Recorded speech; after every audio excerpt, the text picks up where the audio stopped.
Buenas tardes, bienvenidos a Proyecto Jesús. Aquí estamos un martes más y hoy tenemos un tema muy interesante y un invitado muy especial. Ricardo Moraleja es director y coordinador de traducciones bíblicas. Además tiene un amplio currículum, licenciado en Filología Hebrea y Aramea. Y bueno, una trayectoria muy larga, más de 25 años en el arte de traducir la Biblia. Va a estar con nosotros esta tarde explicándonos cómo es el proceso de traducir la Biblia y lo minucioso que es este trabajo. Lamentablemente hemos tenido un pequeño problema técnico y no vamos a poder tenerle en directo, pero vamos a hacer uso de uno de sus seminarios que él tan amablemente nos ha prestado y contaremos con él en el futuro seguro de manera directa. Así que vamos a dar paso a este seminario. Coge boli, coge papel, porque no tiene desperdicio todo lo que nos va a contar Ricardo Moraleja sobre el arte de traducir la Biblia. Vamos allá. Pues bien, antes de empezar, también quiero explicar qué pretendo hacer en este tiempo que vamos a compartir juntos. Con este primer seminario telemático de Ciencias Bíblicas de Sociedad Bíblica de España, lo que nos proponemos es hacer un viaje, podríamos decir, a vuela pluma, rápido, porque evidentemente con un tema tan extenso como el que nos ocupa, no sería posible detenernos en todas las cosas. Pero sí, como digo, hacer un pequeño viaje a vuela pluma por alguno de los momentos, los lugares y las personajes que a mí me han parecido más significativos de la apasionante aventura que siempre ha sido leer la Biblia en lengua castellana. Un viaje que procuraremos ir descubriendo cómo se ha luchado por desencadenar la Biblia en castellano de las diversas ataduras que ha sufrido a lo largo de su historia. Y dicho esto, ahora sí, ya podemos entrar en materia. Cuando empecé a plantearme el tema de este seminario, lo primero que vino a mi memoria fueron las palabras de un famoso hispanista francés, Samuel Bergier, quien dijo que la historia de la Biblia en lengua castellana era uno de los más bellos temas de estudio que pueden existir. Y yo estoy de acuerdo con él. Pero además creo que el estudio de la historia de la Biblia es un fiel reflejo de las luces y de las sombras de nuestro pasado, pero también de nuestro presente. El hecho de que las primeras traducciones completas de la Biblia, impresas en castellano, sean Biblias del exilio, al menos ese es el título que le puso Enrique Fernández a un librito estupendo que desde aquí recomiendo, es una buena prueba de ello. De esto y de otras cosas como estas vamos a hablar en estos minutos que tenemos por delante. Y me gustaría empezar refiriéndome al título que le hemos puesto a esta charla, La aventura de traducir y de leer la Biblia en castellano. Y quiero detenerme concretamente en dos palabras de ese título. Traducir. Me paro en esta palabra porque creo que es importante que todos seamos conscientes de que cuando nos acercamos a las Sagradas Escrituras, la inmensa mayoría de nosotros lo hacemos a través de traducciones. Hay muy pocas personas, ya sean cristianas o no, que tengan la capacidad, que tengan la formación suficiente para poder acercarse al texto bíblico en sus lenguas originales, en hebreo, en griego, en arameo, que puedan leerlo y que puedan entenderlo. Esto exige una preparación, exige años de esfuerzo y de estudios. Creo que están siguiendo este seminario algunos exalumnos de hebreo y ellos saben perfectamente el esfuerzo que supone formarse en lenguas bíblicas. Entonces, como digo, hay muy pocas personas que tengan esa destreza. A diferencia de lo que ocurre, por ejemplo, con el judaísmo o con el islamismo, donde no digo que todos, pero la inmensa mayoría de sus fieles son capaces de leer sus textos sagrados en las lenguas originales, en el caso del Islam, el Corán en árabe, en el caso del judaísmo, el Tanaj y la Mishnah en hebreo y en arameo. Sin embargo, nosotros, los cristianos, si no tuviésemos traducciones de la Biblia sería para nosotros un libro cerrado. Y me gustaría que nos quedásemos con esta idea en nuestra imagen. La Biblia es un libro cerrado si no tuviésemos traducciones. Y además me permito una segunda consideración al hilo de esto que acabo de decir. La traducción de la Biblia es un fenómeno que está muy estrechamente vinculado al desarrollo misionero de la Iglesia, tanto de la Iglesia Iglesia primitiva o de la Iglesia actual. Y que la Iglesia, desde sus comienzos hasta el día de hoy, fue y es una comunidad misionera. De hecho, esa fue una de las razones que llevó a la Iglesia primitiva a enfrentarse con las autoridades imperiales.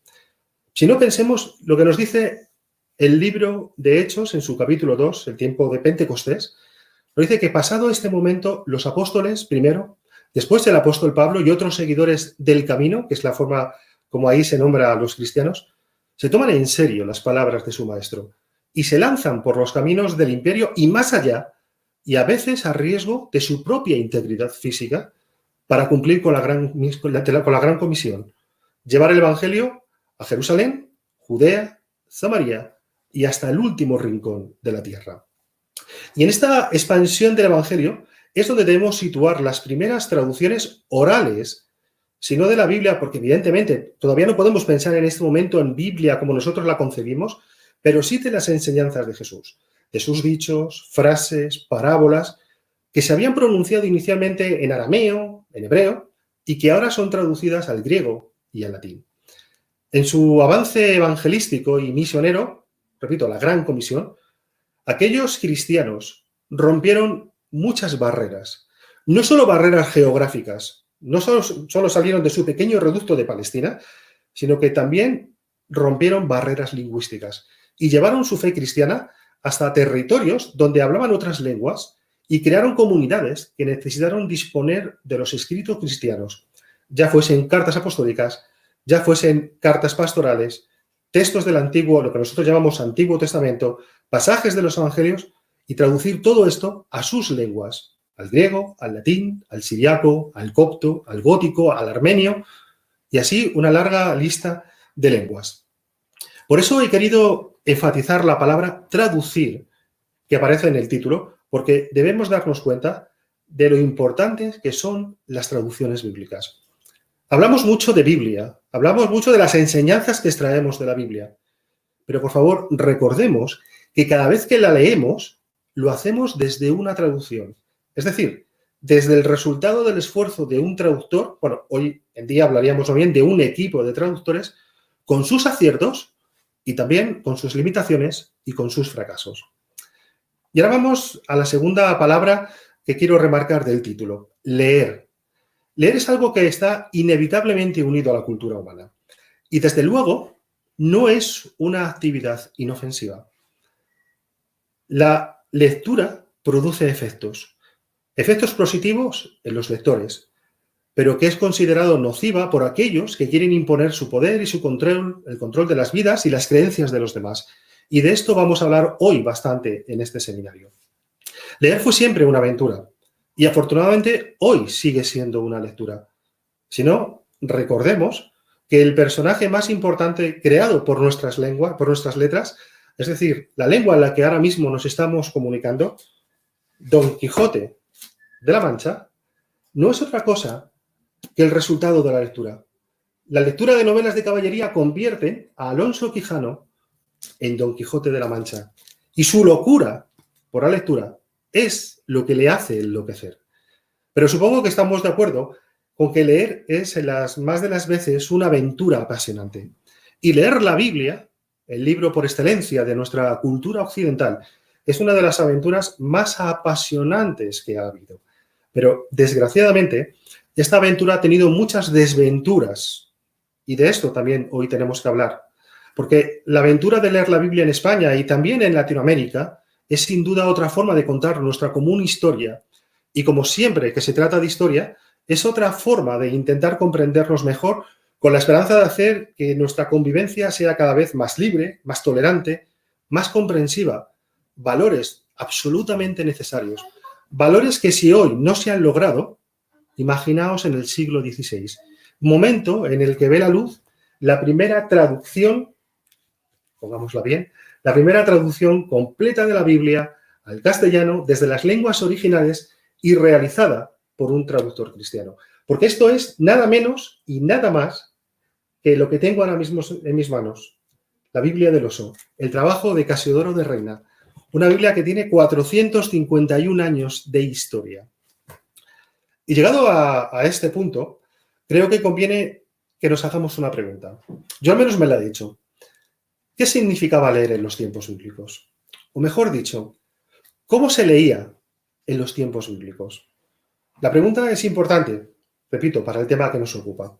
En la Biblia encontramos dos verbos para referirnos al acto de leer. Ciertamente hay más, pero si miramos el Antiguo Testamento, hay diferentes verbos para referirse al acto de la lectura, pero hay uno que sobresale sobre todos los demás. El verbo es el verbo kará. Kará mayoritariamente tiene el sentido de pronunciar, de pregonar, de proclamar, de gritar, pero casi siempre hace referencia al acto de leer, pero, cuidado, leer en voz alta. Si miramos en el Nuevo Testamento ocurre igual que en el Antiguo. Tenemos diferentes verbos griegos, pero hay uno que quizás sobresale o que es el que más se menciona en el Nuevo Testamento en griego. Es anaginoskei, cuyo primer sentido es conocer con exactitud, es reconocer. Pero este vocablo griego, cuando se encuentra en el Nuevo Testamento, se usa casi siempre para indicar una lectura que se realiza en voz alta. Nunca una lectura en silencio para uno mismo y para su interioridad.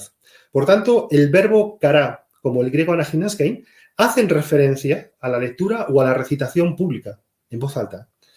Voy a poner un par de ejemplos que todos vosotros conocéis de sobra, que yo creo que confirman esto que estoy diciendo. Primer ejemplo lo encontramos en el libro de Hechos de los Apóstoles, en el capítulo 8, y ahí se nos narra una historia, la de aquel hombre, aquel etíope, simpatizante de la religión del antiguo Israel, que está volviendo de Jerusalén en su carro, y nos dice el texto bíblico que va leyendo el rollo de Isaías. Y de pronto pasa por allí Felipe y le pregunta, oye, ¿entiendes lo que lees? Es decir, es una muestra evidente de que ha escuchado lo que iba leyendo. Por tanto, aquel hombre que iba leyendo, pero en alto, en voz alta. El segundo ejemplo que quiero traer en este momento lo encontramos en el último libro de la Biblia, en Apocalipsis. Allí en el versículo 3 del primer capítulo se dice, dichoso aquel que lee y los que oyen las palabras de esta profecía. De nuevo la misma idea, uno que lee, pero lee en alto, y el resto que está escuchando. ¿Y cómo se leía los textos sagrados en los días de Jesús y en los cercanos días del comienzo de la Iglesia? Pues bien, en realidad los datos que tenemos de la época de Jesús y de los siguientes 3-4 siglos nos hablan de que la Biblia, y cuidado, cuando hablamos aquí de Biblia en este momento, no estoy pensando tanto en, repito como antes, el concepto de Biblia que nosotros tenemos, ni siquiera el concepto de canon o de libros que forman parte del texto sagrado. Aquí no vamos a entrar en la cuestión de si era el canon de Qumran, si era el de los samaritanos, si era el de los fariseos. Eso quizás sea tema para otro seminario. Pero como digo, cuando se habla de esto, se trata de judíos como de cristianos, se conocía sobre todo mediante su lectura pública y litúrgica en la sinagoga o en la iglesia.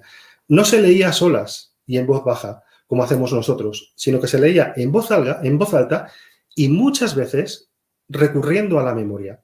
Porque evidentemente la gente no tenía en su casa una copia del texto bíblico como tenemos nosotros. La gente no iba a la sinagoga o los cristianos no iban a las catacumbas con la Biblia debajo del brazo, como hacemos nosotros los domingos. Este parece ser la práctica que refleja los escritos neotestamentarios y la que presupone el mismo apóstol Pablo cuando pide a los miembros de las comunidades cristianas fundadas por él que lean en las congregaciones las cartas que él envía y que las copien y las intercambien entre ellos. Así pues, hasta ahora hemos dicho entonces que en la antigüedad se leía en voz alta y normalmente de memoria. No olvidemos lo importante que fue la tradición oral en la formación de la Biblia. Pero ese también es otro tema que algún día quizá podamos tratar en algún seminario. Bueno, pues ya sabemos cómo se leía en la antigüedad. Hemos hecho algunos breves apuntes. Y ahora vamos a la última parte del título de este seminario. Vamos a intentar responder a la pregunta, ¿cuándo comenzó a leerse la Biblia en castellano? ¿La Biblia empezó a leerse en castellano? Una cosa de perogrullo. Pues una vez que ya había surgido la lengua castellana. Y eso nos lleva a un lugar concreto. Nos lleva a España, o mejor dicho, a Hispania. Vamos a hacer un poquito de historia. La fe cristiana debió llegar muy pronto a la península ibérica. Pensemos que en el siglo I después de Cristo, Hispania era una provincia romana, culta, próspera, y seguramente fueron soldados romanos o comerciantes provenientes de la orilla oriental del Mediterráneo que se establecieron en diversas colonias y son ellos los que traen los primeros testimonios de la fe cristiana. Incluso puede ser que el mismo apóstol Pablo trajese testimonio de fe cristiana a la península. Eso no lo sabemos. Lo que sí sabemos, por lo que nos cita la carta de Romanos, es que él tiene la intención de ir hasta el extremo occidental del Mare Nostrum, es decir, hasta la península ibérica. Lo que sí sabemos es que a mediados del siglo III después de Cristo ya hay en Hispania una compleja organización eclesiástica. Y ahí encontramos el primer testimonio que nos demuestra que la Biblia sí que se leía en la Hispania de aquel momento. Este primer testimonio es el acta de un martirio. Fijaos, la primera referencia que nos hablan del acto de leer la Biblia tiene que ver con personas que entregan su vida como un martirio por defender su propia fe. Como digo, es el acta del martirio del obispo de Tarragona, Fructuoso, y dos de sus diáconos, Augurio y Eulogio. Estamos en el año 259 después de Cristo. Y por lo que se dice en estas actas, sabemos que ya por entonces, por un lado, existía el oficio de lector, alguien que leía las escrituras en las celebraciones litúrgicas. Y además se nos dice que cuando estos mártires son apresados, son llevados a la cárcel por defender su fe cristiana, estando en prisión, siguen haciendo recuerdo y memoria de los textos bíblicos para buscar consuelo en ellos. Y ellos se comparan con aquellos 3 jóvenes que se mencionan en el libro de Daniel, que están dentro de un horno de fuego. O sea, unos hombres que por defender su fe están encarcelados y que en esas circunstancias recuerdan de memoria, citan pasajes de las Escrituras para encontrar consuelos en ellas. Seguramente aquellos primeros lectores litúrgicos en público, en voz alta, en medio de una celebración litúrgica, la Biblia que leían era lo que hoy llamamos vetus latinas, es decir, antiguas traducciones latinas hechas desde textos griegos y también he de decir, con un desigual resultado. Algunas traducciones estaban bastante bien y otras, sin embargo, dejaban bastante que desear. Y el reloj sigue avanzando, tanto el del tiempo que tenemos de seminario como de la historia. El reloj avanza, llegamos hasta el siglo IV. Y en el siglo IV nos encontramos con varios testimonios que atestiguan que la Biblia latina ya estaba en Hispania. Pero estos testimonios también nos señalan que defender la fe en aquel momento iba parejo a arriesgar la vida. Y pongo algunos ejemplos para demostrar esta afirmación. En el año 303, con el edicto de Diocleciano, se ordena perseguir a los cristianos de Hispania y además se pide que se quemen sus libros, es decir, sus libros religiosos, los que utilizaban en sus celebraciones religiosas. Y una curiosidad. A estos hombres que son perseguidos se les llama traditores. Viene del latín, del verbo tradere, que tiene un doble sentido, entregar y también traicionar. Y esta es una historia triste. Es la historia de hombres que fueron obligados a entregar su libro sagrado y fueron obligados a traicionar su fe o morir. Pero no es la única historia terrible. Hubo muchas más, como la de aquel obispo de Ávila, Pristiliano, un hombre que reivindicaba la libertad de interpretar la Biblia libremente, un hombre que no acepta que la Biblia haya sido secuestrada, es decir, que fuese leída e interpretada solo por unos pocos, por obispos y por el clero. Estamos en el siglo IV, ¿eh? Este ya era un protestante en sus formas en la antigüedad. Pues bien, debido a las luchas de poder y al celo por la ortodoxia, este hombre acabó trágicamente degollado en el año 388. Sí, pues como venimos diciendo, en el siglo IV tenemos testimonios valiosos de la presencia de la Biblia, o mejor dicho, de parte de ella, en la vida cúltica y cotidiana de aquellos primeros cristianos que habitaron la península ibérica. Y permítame que cite 2 ejemplos más amables, que no acaban con muerte, con sufrimiento y con derramamiento de sangre. Uno es Juvenco, es un poeta cristiano de aquí, de Hispania. Y este hombre escribe un relato poético de la vida de Jesús, lo cual quiere decir que ya conocía algo de los evangelios. El otro personaje que quiero citar es Prudencio. Prudencio es un poeta de Calahorra y compone a finales del siglo IV una obra con un nombre un tanto extraño para nosotros, Ditochaeum, o sea, el doble alimento. Se trata de una selección de pasajes históricos de toda la Biblia, del Antiguo y del Nuevo Testamento, pero lo que son es como pequeñas leyendas no como relatos, leyendas como eso que aparece debajo de las viñetas, debajo de las ilustraciones para explicarnos qué es lo que estamos viendo en la imagen. Pues bien, estas leyendas que acompañan a las ilustraciones son pasajes de las Escrituras. Sobre imágenes pone textos de la Biblia para explicarnos qué estamos viendo en las imágenes. Es una manera clara y sencilla de explicar al pueblo iletrado pasajes bíblicos. Es un evangelio, podríamos decir, que entra por los ojos. Y esto nos hace caer en la cuenta de que el pueblo llano de entonces no tenía acceso a los textos bíblicos, principalmente porque no sabía leer y también porque el precio de aquellas traducciones latinas era inasequible para la inmensa mayoría de las personas. Así pues, en este momento podríamos decir que la Biblia es un libro cerrado. Libro cerrado para muchísimas personas porque son analfabetas y no saben leer o porque no pueden pagar un precio muy alto por un ejemplar de la Biblia. Y esto van a ser dos constantes que nos van a acompañar durante muchos siglos en esta aventura de leer la Biblia en castellano. Pero como ya vamos viendo, la aventura de leer la Biblia muchas veces no fue un camino de rosas, sino que más bien se tornó en una enorme desventura. Hubo muchos finales infelices, muchos finales dramáticos, terribles, pero gracias a Dios, las historias alrededor de la Biblia no siempre acabaron mal. También hubo historias con un final feliz. Así que permitirme que os cuente una de ellas que a mí me gusta mucho. Y es que en la antigüedad, igual que ocurre ahora, había auténticos fans, seguidores, entusiastas de las Escrituras.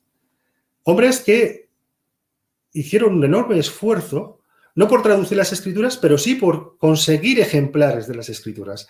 Y esta historia que os digo es más feliz porque supuso además la llegada de una primicia bíblica a Hispania. El personaje central de esta historia se llama Luciano Bético.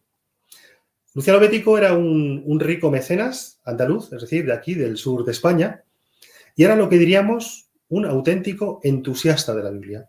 Y este hombre oye que la mejor traducción latina del momento la estaba realizando un monje, Jerónimo, en una ciudad que estaba muy lejos, pero que nos suena a todos, muy familiar, la ciudad de Belén. Así es que este hombre manda a 6 amanuenses hasta la ciudad de Belén para que copien lo que Jerónimo estaba traduciendo. Y de este modo llega a España los primeros textos de aquella traducción que estaba haciendo Jerónimo y que nosotros hoy conocemos con el nombre de la Vulgata. Evidentemente, el texto que ellos traen, por un lado, no está completo, porque Jerónimo no había acabado el trabajo. Pero es que además, lo que trajeron, lo que copiaron, pues hombre, tampoco, como decimos aquí, era para echar cohetes, para tirar cohetes, porque con las prisas habían hecho un trabajo un tanto descuidado.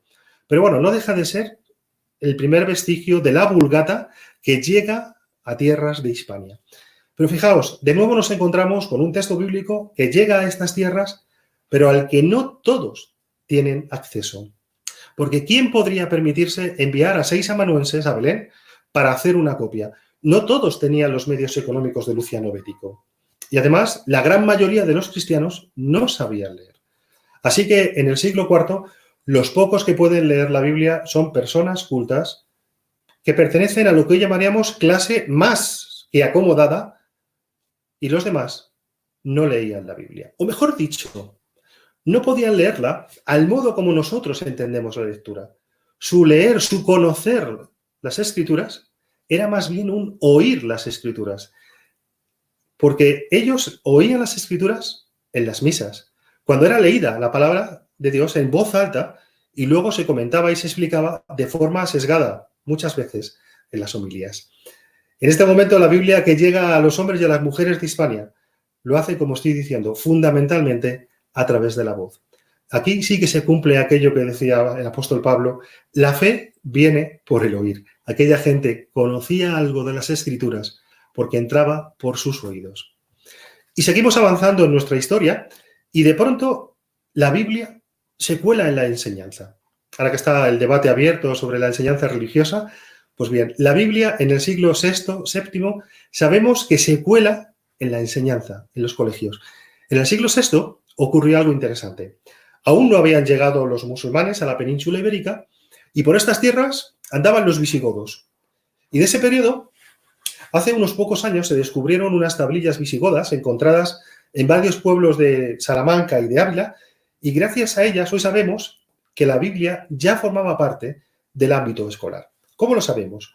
Porque esas tablillas, que eran de pizarra, lo que encontramos son escrituras, textos escritos, son ejercicios escolares para perfeccionar la letra y también para aprender a leer. O sea, cumplían esa doble función, aprender a leer y escribir. Bueno, ¿y qué hay escritas en esas tablillas? Bueno, pues en algunas de ellas, no digo que en todas, en algunas de ellas lo que encontramos son textos en latín que están recogiendo pasajes de la Escritura. Cuidado, no se trata de hacer un copiado, o sea, no es que el profesor sacase el texto de la Biblia de la Betu Latina o de la Vulgata, la leyese en alto y los niños se pusiesen a copiar. Quizá eran el dictado por la memoria, recuerdos de algunos pasajes de la Escritura, el Padre Nuestro, algunos pasajes de ese tipo, que pronunciaban en alto y aquellos niños iban copiándolos en sus tablillas. Pero lo que sí parece probado es que estas tablillas formaban parte del acervo común de la cultura hispana, visigoda o mozárabe, tanto para clérigos como para laicos. Pero repito, esto no quiere decir que todos supiesen leer o que tuviesen un fácil acceso al códice bíblico. Seguimos en el punto en el que la mayoría del pueblo llano trabajaba de sol a sol, no sabe leer ni escribir, y si conoce algo de la Biblia es por lo que escucha en las misas, y además si el texto le acompaña en su vida es porque ha memorizado pasajes que se repiten constantemente. El Padre Nuestro, algunos salmos, algunos pasajes de la vida de Jesús, algunas parábolas, algunas de las enseñanzas del apóstol Pablo, sobre todo las prohibiciones, porque sería lo que más escuchaban. Y poco más. Dejamos que el reloj de la historia siga avanzando. Y llegamos así, como decimos aquí, a mata caballo, a la Edad Media. Y en la Edad Media, al menos durante los primeros siglos de la Edad Media, las cosas se mantuvieron prácticamente igual. Pero ocurrió algo importante. Y es que hubo una incesante actividad para conseguir un texto bíblico latino que fuese cada vez más viable y de mejor calidad. Se produce el paso de aquellas antiguas traducciones latinas de las que hablábamos hace un momento, las Vetus latinas, a la Vulgata. Y este paso no fue sencillo. Llevó más de 6 siglos conseguir dejar atrás la Vetus latina para acoger plenamente el texto de la Vulgata que había traducido Jerónimo. Y aquí me permito hacer un inciso e incluir una pequeña reflexión. Hoy, tanto en España como en México, como en Estados Unidos, existen muchas versiones bíblicas disponibles. Y esto es, sin duda, una bendición. Y los editores muchas veces quieren ver que su versión, la que acaban de publicar, quieren que sea utilizada mayoritariamente por los cristianos y las cristianas en menos de un año, 2 años, pero quieren que inmediatamente su traducción sea utilizada mayoritariamente. Parémonos a pensar. La Vulgata se impuso después de 600 años conviviendo con la Vetus latina. Es decir, esto lleva un largo tiempo. 8 generaciones le costó a la Vulgata. Recordemos, llevamos 451 años con el texto de Casidoro de Reina. Pues bien, en España se realizaron maravillosos códices hispanos de la Vulgata. Y yo tengo predilección por uno, tanto por el códice como por la ciudad.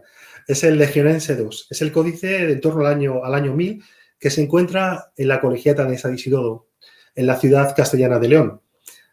Si estáis en España y no lo conocéis, por favor, ir a visitar León, visitar la Colegiata y visitar su biblioteca. Es una maravilla. Y los que estáis lejos, si alguna vez venís a España y os apetece, daos una vuelta por León, que es una ciudad interesantísima y preciosa, y visitar su Colegiata y su biblioteca. Merece la pena. Bueno, pues como digo, el propio Isidoro de Sevilla recomendaba en su regla monacal a los monjes que, a ser posible, dedicasen un tiempo todas las mañanas a la lectura, escogiendo él decía, los prados de libros que tenéis delante de vosotros, es decir, la biblioteca, los anaqueles llenos de libros, pues entre todos estos les decía, no cojáis las espinas, es decir, no leáis, no perdáis el tiempo leyendo a autores paganos, sino es preferible que cojáis las flores, es decir, los textos de la Biblia y a los autores cristianos. Pero por muy importante que fuesen estas actividades, la verdad es que alcanzaron a muy pocos, pues como he dicho antes, eran muy pocos los que sabían leer y los que sabían escribir. La llegada de los musulmanes tampoco favoreció mucho la lectura de la Biblia. Muchas personalidades huyeron hacia otras partes de Europa y en su huida se llevaron consigo sus códices. No obstante, los monasterios, los copistas, pudieron seguir haciendo su vida ordinariamente y siguieron preparando nuevos manuscritos. Y poco a poco vamos acercándonos a la elaboración de la primera Biblia completa en castellano, que repito, todavía no la teníamos. Pero para eso antes tiene que producirse un cambio muy importante. Durante la Edad Media, en España, se va perdiendo el uso del latín y va aflorando la lengua romance castellana. Esto ocurre hacia el siglo XII. En el siglo XI tenemos los primeros vestigios escritos de lengua castellana, las glosas, las famosas glosas emilianenses. Pero en el siglo XII se producen los primeros intentos de traducir la Biblia a esa lengua romance que, como acabo de decir, está fraguándose en ese momento. Yo no sé si alguna vez os habéis parado a pensar, pero cuando se están produciendo los primeros balbuceos de la lengua castellana, cuando se está formando una obra tan importante como es esta, el poema de Mío Cid, la primera obra poética extensa de literatura castellana, en torno al año 1200, ya hay primeros intentos de traducir la Biblia a esa lengua que está empezando a nacer. Es una idea interesante, ¿eh? Así que estamos ya ante las primeras y, por tanto, las más antiguas traducciones de textos bíblicos no completos a nuestra lengua en ciernes. Aún faltaban 3 siglos para que naciese Casiodoro de Reina, pero ya se empieza a traducir algunos textos bíblicos a la lengua romance castellana. Y muy brevemente voy a mencionar algunos de esos primeros intentos de traducir partes de la Biblia. Repito, no la Biblia completa, partes de la Biblia. Uno de los primeros intentos nos lleva a hablar del arzobispo de Toledo, don Ramón o Raimundo, quien le pide a un antiguo condiscípulo, a un tal Almeric, arcidiano de Antioquía, que le envíe un escrito sobre él lo llama la Faccenda de Ultramar. Es una especie de guía de peregrinos a Tierra Santa, en donde se explican las maravillas que el Señor obró en aquellos lugares. Pero lo que a nosotros nos interesa es que junto a la descripción de los diversos lugares se va intercalando una serie de textos bíblicos escritos en castellano. Bueno, algunos dirán que era leonés, no voy a entrar en el debate, pero como digo, según va indicando los lugares, va contando qué ocurrieron en esos lugares de Tierra Santa y para ello va intercalando textos de las Escrituras. Así que no estamos todavía, como digo, ante una traducción de la Biblia completa, pero sí textos de la Biblia ya se van entrando a formar parte de otras obras que se hacen en esta época. Este manuscrito en concreto de la Faccenda de Ultramar se encuentra en la biblioteca de la Universidad de Salamanca y este relato se recogen probablemente los textos bíblicos romanceados de nuestra historia hispana, nacidos en la Escuela de Traductores de Toledo. Y ahora hablaremos de la Escuela de Traductores. Pero antes, permitirme que hable de una segunda traducción reseñable de estos textos bíblicos a nuestra lengua, y se la debemos, en este caso, a un obispo, también de una zona de León, de Astorga. Hablamos de Germán el Alemán, quien hacia el año 1266 realiza una traducción del Salterio. Este hombre no es que un día se levanta por la mañana y dice, venga, no tengo nada que hacer, estoy aquí en mi casa, voy a ponerme a traducir los salmos. No, sino que él hace la traducción de los salmos para una gran obra que se está llevando a cabo en ese tiempo, la grande en general historia de Alfonso X el Sabio. Alfonso X gobernó sobre los reinos de Castilla, León y otros reinos aquí en España durante una gran parte del siglo XIII. Se le llamó el Sabio por promover la cultura, diríamos hoy. Promovió el trabajo que ya tenía realizado desde al menos un siglo antes la Escuela de Traductores de Toledo. Y ahí lo que quiero decir, por favor, cuando hablamos de la Escuela de Traductores de Toledo, no tengamos la idea de un edificio donde se trabaja y se hacen traducciones. Escuela de Traductores de Toledo más bien hace referencia a un proceso de traducción. Un proceso de traducción al romance castellano de textos, principalmente grecolatinos, que a su vez recogían traducciones de textos árabes y hebreos llevados a cabo, eso sí, en la ciudad de Toledo. Pero también Alfonso X ha pasado a las crónicas por promover una obra de la historia universal que bautizó, como he dicho antes, con el nombre de Grande Generale Historia, y ahí emprende la gigantesca tarea de hacer una completísima historia del mundo desde sus orígenes hasta la actualidad en la que él vive. Y él se plantea, ¿qué mejor fuente, qué fuente más fiable puede existir que la Biblia para hablar desde los orígenes del mundo hasta mi tiempo? Y entonces lo que hace es eso, pide una traducción de la Biblia desde la Vulgata a esa lengua romance de toda la Biblia. Y sobre este hilo narrativo, intercala otros textos, otros datos, otras historias, la va intercalando. Pero repito, hay un hilo narrativo que es la Biblia en romance. A esta Biblia se la conoce con el nombre de Biblia alfonsina. Lo cierto es que hubo, y hoy lo sabemos, Biblias o intentos anteriores, prealfonsinos podríamos decir, y que ayudaron a formar parte de todo esto. Pero, y permitidme que sigamos avanzando, desgraciadamente, la Biblia alfonsina nunca se terminó, porque el rey murió antes de que se finalizase esa grande y general historia.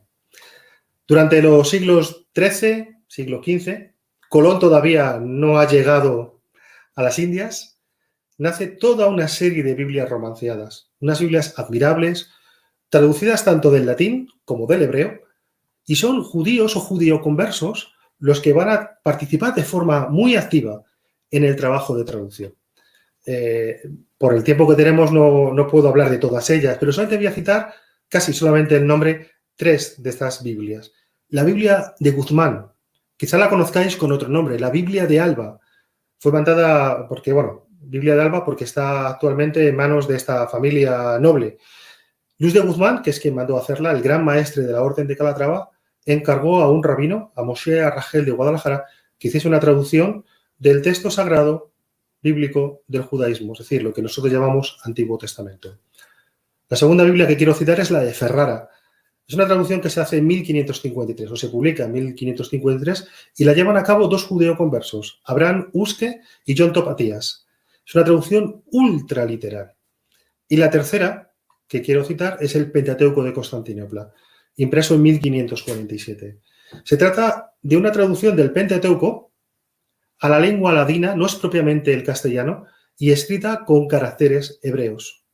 Claro, así pues, las primeras traducciones de la Biblia, o parte de ella, a nuestras lenguas, tuvieron lugar casi al mismo tiempo que se estaba formando el castellano, como acabamos de decir, pero la traducción de la Biblia forma parte de la historia de nuestra propia lengua. Pero volvemos de nuevo a la pregunta. Ahora que ya tenemos traducciones al romance, ¿la gente podía leer la Biblia? Mayoritariamente el pueblo llano sencillo tenía acceso a la Biblia. Fijaos que de las Biblias que acabo de mencionar, la Biblia alfonsina nunca llegó a editarse porque el rey murió antes. La Biblia de Alba pertenece a unos círculos muy cerrados y muy limitados. El Pentateuco de Constantinopla. ¿Quién conocía el alfabeto hebreo para poder acceder a su lectura? La Biblia de Ferrara, una traducción tan literal y tan arcaica que los mismos traductores se disculpan por ello en el prólogo. Así que la mayoría de las otras traducciones judías de la Biblia no llegaron nunca masivamente al gran público. Así que a pesar de realizarse estas primeras traducciones al romance, la Biblia, a finales de la Edad Media, no era todavía lo que se puede decir un libro muy popular. Seguía siendo caro, de acceso exclusivo a una minoría que podía pagarlo y, por tanto, muy difícil de conseguirlo. La Biblia, a finales de la Edad Media, si llega al pueblo, es a través de las misas. Pero ahora ya hay un cambio. Es que esa gente que va a misa ya no habla latín. No entiende lo que se dice en las misas. No entiende cuando se leen los textos bíblicos porque se están leyendo en latín. Así que la única Biblia que pueden conocer ya no es la que entra por los oídos, es la que entra por los ojos, por los retablos, por los capiteles, por los pórticos, por las vidrieras, por ahí fundamentalmente. Así hemos pasado de una Biblia que entraba por los oídos a una Biblia que ahora entra también por los ojos. Durante el siglo XV y siglo XVI, y perdonad que vayamos tan rápido y dejemos tantas cosas por decir, pero es que si no, no llegaríamos a donde tenemos que llegar. Como digo, durante el siglo XV y el siglo XVI se produce en Europa un movimiento cultural llamado Renacimiento. Pero lo que nos interesa en relación a nuestro tema es que a partir del Renacimiento y con la llegada de la Reforma Protestante llegan nuevos tiempos en lo que a la Biblia se refiere. Se produce un verdadero renacimiento bíblico que se caracteriza por dar mucha importancia a la lectura personal de la Biblia, porque es fuente de revelación. Por primera vez se empieza a considerar que la Biblia es suficiente por sí misma, que no hace falta ninguna autoridad, ningún magisterio, nadie que usurpe o que sustituya el libre examen de la Biblia. En este momento se busca una nueva metodología que permita ahondar en el verdadero sentido de los textos. Se quiere dejar atrás las interpretaciones alegóricas y empieza a abrirse una nueva forma de interpretación histórica y literal. Y por otro lado, un reciente invento, la imprenta, permite el abaratamiento del precio de los libros y por tanto también de la Biblia, lo cual va a permitir su mayor difusión. Se organizan grandes e importantes bibliotecas, pero cuidado, reales y de nobles, a las que el pueblo llano no tiene acceso. También crece el nivel cultural entre las clases nobles y los que pertenecen a los oficios y a las clases acomodadas. Importante, se produce un entusiasmo por las lenguas y los textos bíblicos en sus lenguas originales. Hay que superar el latín, hay que superar la traducción de la Vulgata porque es una traducción. Pero vayamos a las fuentes originales, al hebreo, al griego, al arameo, y no nos conformemos con una traducción. Se desarrolla el deseo, o más bien diría la necesidad de conocer la Biblia, pero conocerla a partir de las fuentes más seguras y más fidedignas, los manuscritos mejores. Y también se desarrolla el deseo de traducir la Biblia a las lenguas vivas, a fin de hacerla accesible a aquellos que ya no manejan el latín, que es la inmensa mayoría del pueblo.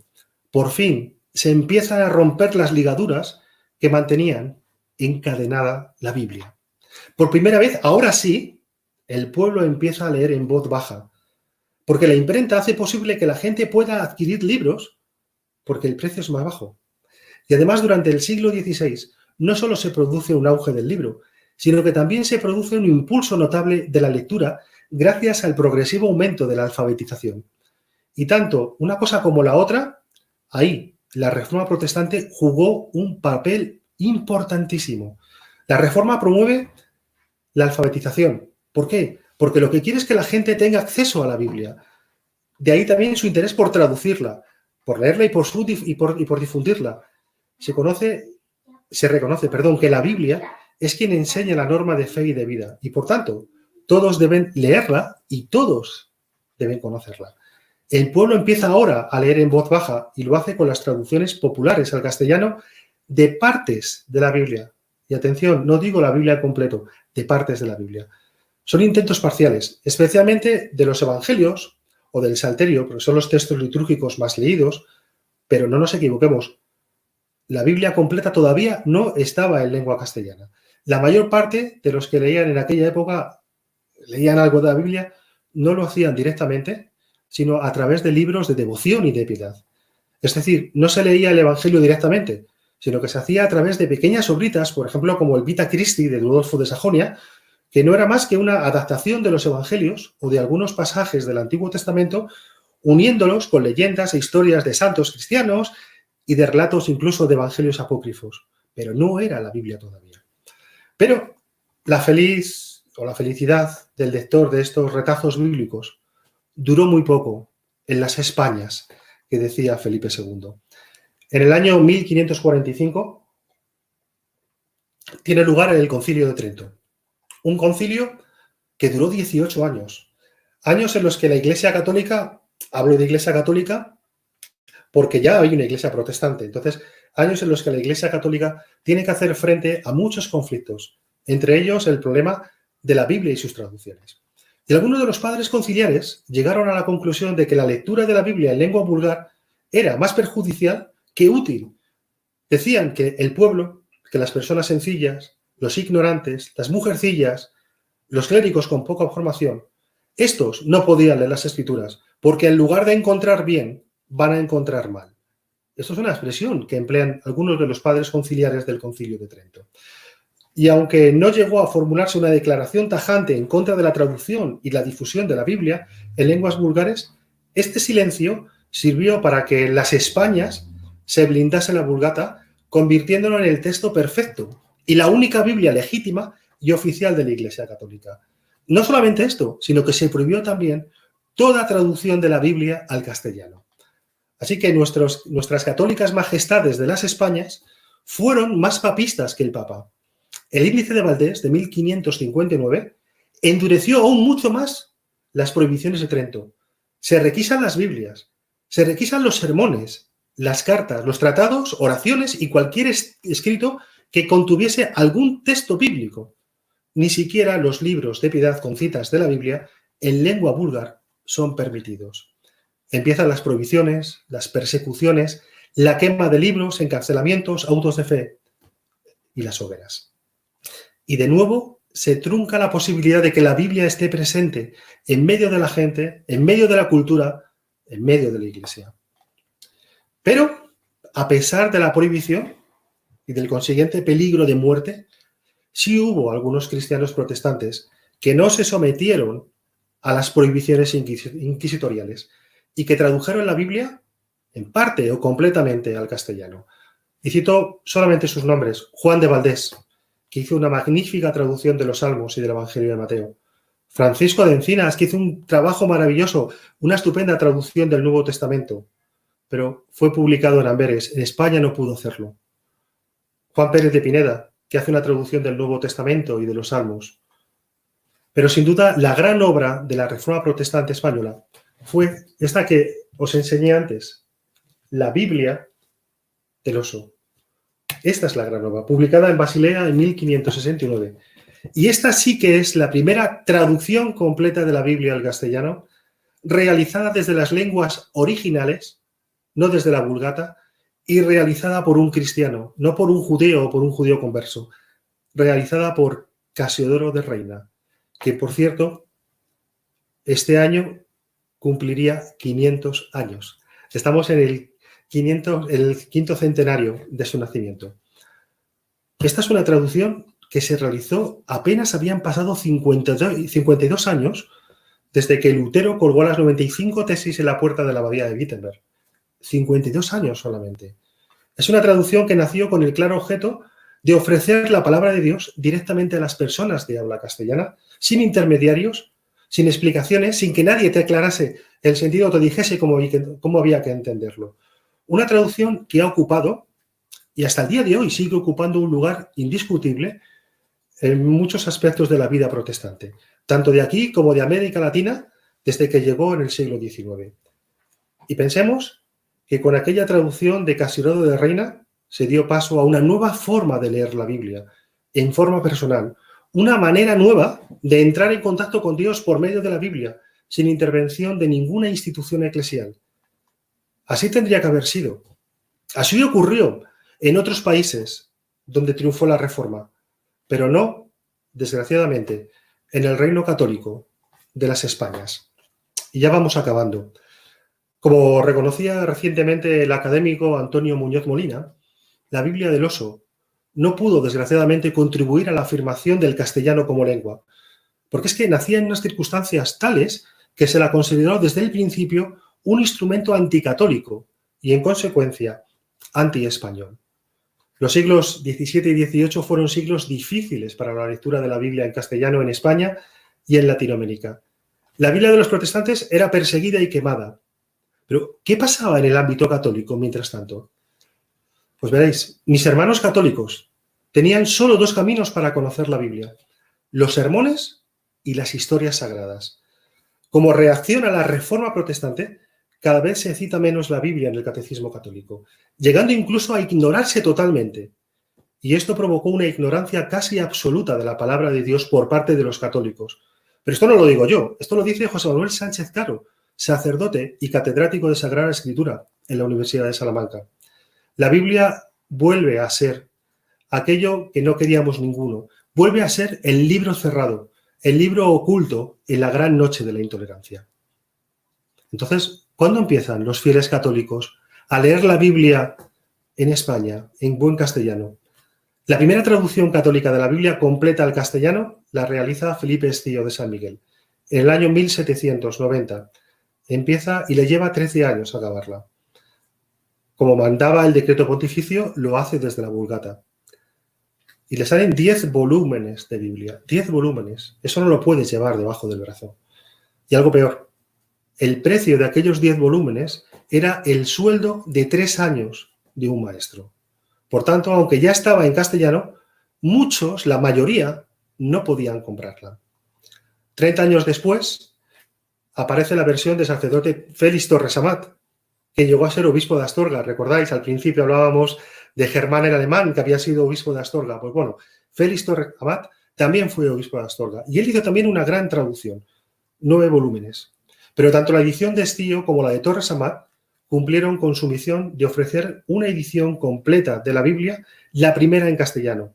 Pero ambas traducciones se ajustaban a la Vulgata de manera casi servil. Y algo aún peor. Ambas nacieron en una sociedad en la que no se consideraba necesario que la gente leyese la Biblia en su lengua, sino que la mayoría de las personas ilustradas consideraban esta lectura dañina para el pueblo. Algo terrible. Este es el triunfo del radicalismo de Trento en España. La Biblia es tenida por un libro perjudicial y peligroso. Un pueblo que en su mayoría, aunque hubiera querido, aún no podía leer, bien porque no tenía dinero para pagar un libro tan caro, bien porque sencillamente una parte importante de la sociedad todavía era analfabeta. Algo más de 100 años tuvieron que pasar y hasta 1940 no se realiza la primera traducción, podríamos decir, católica o realizada por traductores católicos de la Biblia realizada desde las lenguas originales, desde el hebreo, desde el griego y desde el arameo. La primera se la debemos a Eloy Nácar y Alberto Colunga. Y después de esta hubo otras muchas. Y ya sí, que quiero cerrar este tiempo, pero me gustaría hacerlo y despedirme con una sencilla reflexión. Si algo queda claro en esta historia aventurada y en esta aventura histórica, es que a pesar de todos los intentos humanos por encarcelar la Biblia y convertirla en un libro cerrado como este que tengo en mis manos, lo cierto es que la Biblia ha inspirado a pintores y a escultores en cada tiempo. Ha fecundado la mente creativa de escritores y poetas desde la antigüedad. Sigue hablando desde los retablos, desde los pórticos, desde los capiteles, desde las vidrieras de las iglesias y de las catedrales. Y hoy podemos leerla libremente, leerla en el silencio del rincón íntimo y personal. Podemos escucharla resonar en el culto dominical y en los grupos de oración y a través de los dispositivos electrónicos y en la soledad del alma. Y en la plaza pública, en muchos países, pero no en todos. Desgraciadamente, hoy sigue habiendo persecución de cristianos en algunos lugares del mundo. Pero la Biblia en lengua castellana, como he intentado mostrar, ha sido durante muchos siglos un libro cerrado y encadenado. Muchas de las viejas cadenas cayeron, pero hoy la Biblia corre el peligro de volver a convertirse en un libro encadenado, no por las cadenas del ayer remoto, sino por las ligaduras nuevas que han surgido. Y entre ellas está la ligadura de la indiferencia, convirtiéndola en un libro más, un libro entre otros libros, un libro desconocido y un libro ignorado. La ligadura de la frivolidad y la superficialidad en su lectura y en su interpretación. La ligadura de las interpretaciones fanáticas y aprovechadas, exclusivas de la verdad y excluyente de todas las demás formas de acercamiento y de comprensión a su mensaje. Pues que el Señor siga haciendo que hombres y mujeres pongan lo mejor de ellos a seguir desencadenando. ¿Cómo? Traduciéndola, editándola, memorizándola, distribuyéndola, leyéndola en alto, en bajo, en silencio o como sea, escuchándola. Pues solo así conseguiríamos que sea un libro no cerrado, no encadenado, sino un libro que esté abierto y que muestre la luz del amor de Dios. Pues que así sea. Muchas gracias. Bueno, yo creo que todo lo que nos ha contado ha sido sumamente interesante y todo esto espero que nos ayude para tener más confianza a la hora de acercarnos a las Escrituras, ya que siempre decimos que la Biblia no es un libro cualquiera, no se ha hecho deprisa y corriendo, sino que detrás de la Biblia está el autor de la Biblia, que es Dios. Así que espero que todo lo que se ha comentado esta tarde nos sirva para generar esa confianza y acercarnos a la Biblia. Como siempre os decimos, no olvidéis conectaros a nuestro canal de Telegram. Por favor, suscribiros, no os perdáis ningún programa y aquí os esperamos la semana que viene a las 7:30. Un besito.